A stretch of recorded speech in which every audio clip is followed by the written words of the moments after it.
Bruce Lee कहते हैं कि कुछ लोग शायद इस पर विश्वास ना करें, लेकिन मैंने जो कुछ भी किया उसे बेहतर बनाने में कई घंटे बिताए हैं। ये ब्रूस ली की स्टेटमेंट है जिसमें ब्रूस ली खुद कहते हैं कि लोग मेरी बातों पर विश्वास शायद ना करें, लेकिन उन्हें विश्वास करना होगा कि मैंने जो अपने आप को इतना जो बेहतर बनाया है, यह बेहतर इसलिए बना पाया हूँ क्योंकि मैंने अपने शरीर को घंटों घंटों वर्कआउट रूटीन में झोंका है। मैंने एक ही वर्कआउट को घंटे भर किया है,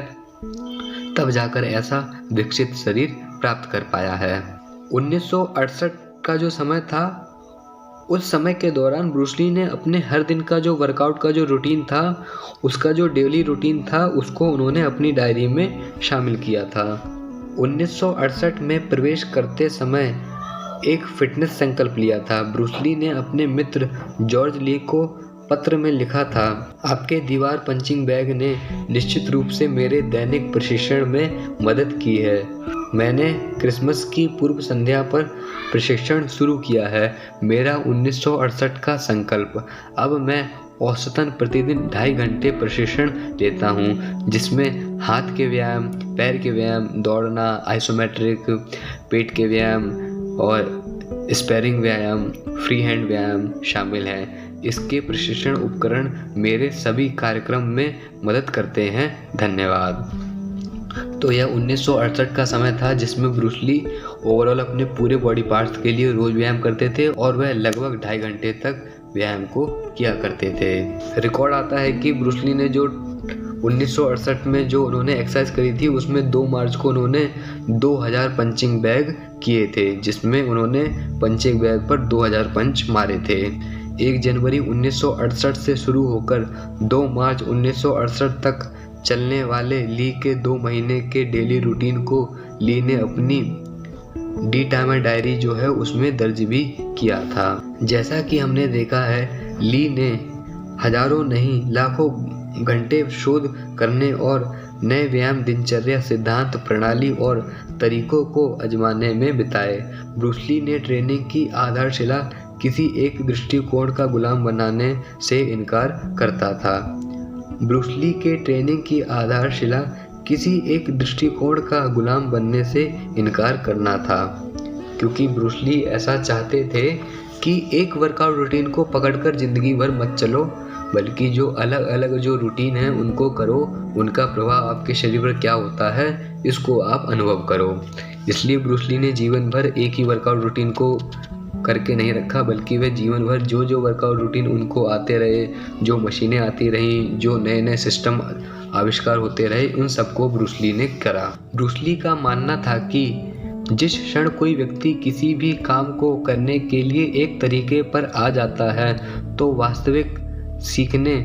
विकास और विकास की संभावना बंद हो जाती है। इसलिए ब्रूस ली ने अपने जीवन काल में कई अलग अलग प्रशिक्षण विधियों को अपनाया और उनका उपयोग किया। सौभाग्य से उन्होंने अपने मार्शल आर्ट करियर के विभिन्न चरणों में अपनाए गए कई प्रशिक्षण कार्यक्रम को भी लिखा था। ब्रूस ली के जो प्रसिद्ध जो उनके जो शिष्य थे,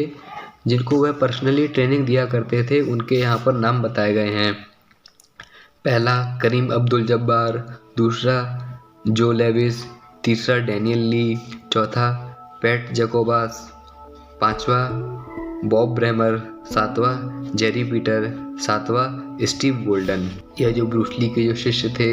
जिसको ब्रूस ली ने ट्रेनिंग दी थी, यह उन शिष्यों के यहाँ पर नाम बताए गए हैं। इसके अलावा जो ब्रूस ली जो थे, ब्रूस ली ने अपने जीवन काल में जब वह जीवित थे तो फिर उन्होंने मर्सी ट्रेनिंग जो मशीन है इसका यूज़ किया था, जिसके माध्यम से एक ही मशीन से बहुत सारा व्यायाम किया जा सकता था। तो उनकी मृत्यु के बाद ये जो राइटर हैं, इन्होंने इस मशीन को वापस लाने का प्रयास किया था, क्योंकि जहाँ पर यह मशीन रखी गई थी वहाँ से एक विशेष स्थान पर लाना इस मशीन को काफ़ी कठिन था। तो इसके बारे में यहाँ पर कुछ बताया गया है, जिसको मैं यहाँ आपको समझाता हूँ। ब्रूस ली की ये जो मर्सी ट्रेनर जो मशीन थी, इसका इस्तेमाल ब्रूस ली ने अपने अंतिम समय तक किया था। 20 जुलाई 1973 में ब्रूस ली की मृत्यु के बाद उनकी पत्नी लिंडा ली कैडविल ने महसूस किया कि ब्रूस की मशीन को हांगकांग से कैलिफोर्निया ले जाना अनावश्यक और महंगा होगा, इसलिए उनकी पत्नी ने उस मशीन को वहीं पर ही छोड़ दिया।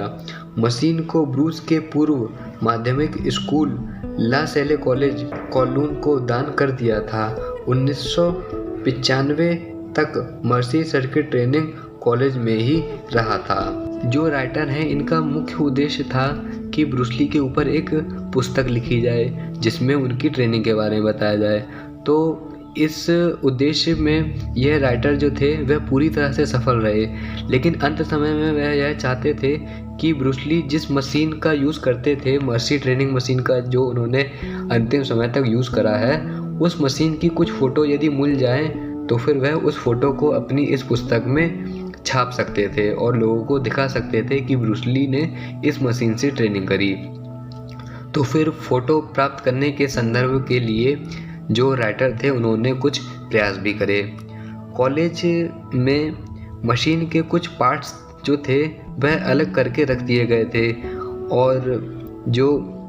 क्योंकि जो मशीन थी वह काफ़ी बड़ी थी और एक जगह पर उसको संग्रहित करना काफ़ी कठिन था, इसलिए जिस कॉलेज में वह मर्सी मशीन रखी गई थी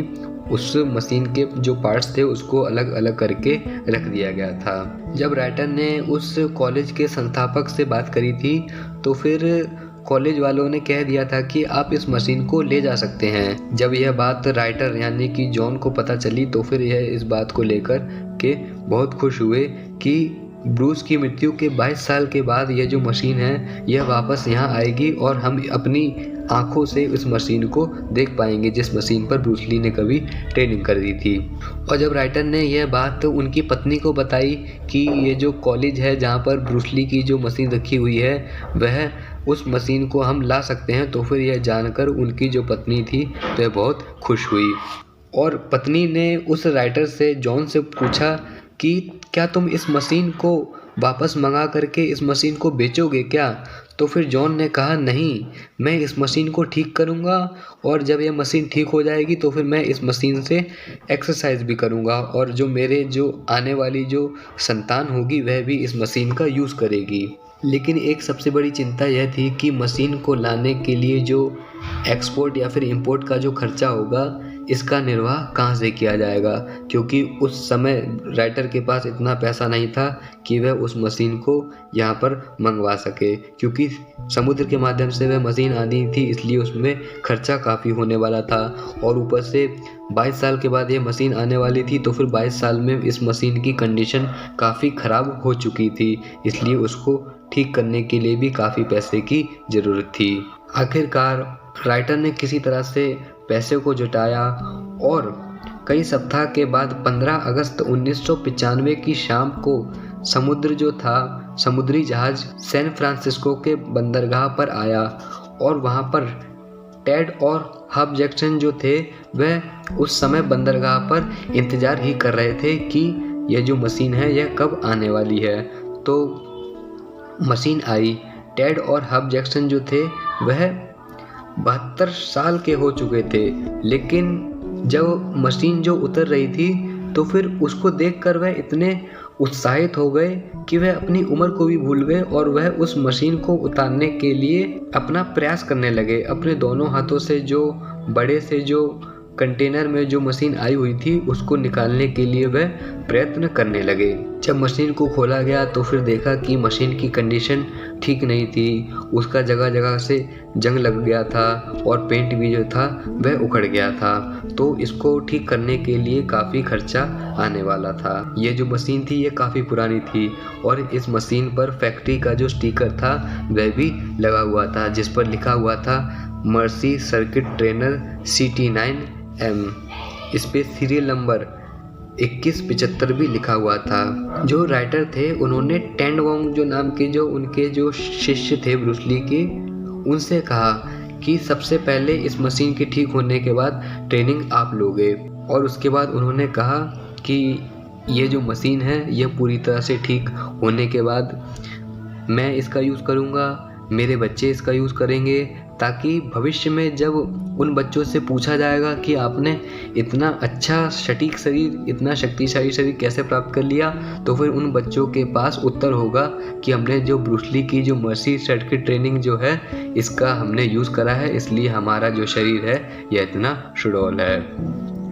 और यहाँ पर आखिरकार जो राइटर जॉन है उन्होंने अपना पूरा प्रयास दिखाया, ब्रूस ली की सारी वर्कआउट रूटीन के बारे में बताया और एंड में 22 साल के बाद उनके अथक प्रयास के बाद जो ब्रूस ली की जो पर्सनल जो मर्सी ट्रेनिंग जो मशीन थी जिसमें वह एक्सरसाइज करते थे, जिसके जो मशीन ही ऐसी थी जिसमें आइसोमेट्रिक एक्सरसाइज भी हो सकता था, वेट ट्रेनिंग का भी एक्सरसाइज हो सकता था और भी जो स्ट्रेचिंग के जो एक्सरसाइज हैं वो सारी एक्सरसाइज उससे हो सकती थी। और उसी मर्सी ट्रेनिंग जो मशीन है उसको 22 साल के बाद राइटर ने दोबारा यहाँ पर बुलवा लिया था और यहाँ पर जो राइटर हैं उन्होंने अपनी कलम को रोका और ब्रूस ली के ऊपर इतनी बड़ी पुस्तक लिख डाली। ब्रूस ली के बारे में जितना कुछ बताया गया था, उनके वर्कआउट रूटीन के बारे में, उनकी डाइट के बारे में, उनकी शूटिंग के दौरान उनकी जो कंडीशनिंग थी, इन सब चीज़ों के बारे में जो भी ब्रूस ली के बारे में बताया गया था वह मैंने आपको यहाँ बता दिया। और सबसे मेन बात यह है कि ताकतवर बनने के लिए विल पावर सबसे ज़रूरी है, जो ब्रूस ली के पास थी। उन्होंने जीवन भर खूब प्रयास करा, उन्होंने खूब एक्सरसाइज करी, लेकिन इसके साथ साथ इसका मतलब यह नहीं है कि हमें भी अलग अलग एक्सरसाइज करनी है, बल्कि उनके पास सबसे मेन बात विल पावर थी। और यदि हमारे पास विल पावर है और हम किसी एक एक्सरसाइज को करते हुए किसी एक फील्ड में जाएंगे तो फिर हम अवश्य ही सफलता प्राप्त करेंगे। और यहाँ पर यह जो सीरीज़ है यह समाप्त होती है, इसके बाद हम किसी अन्य सीरीज़ में प्रवेश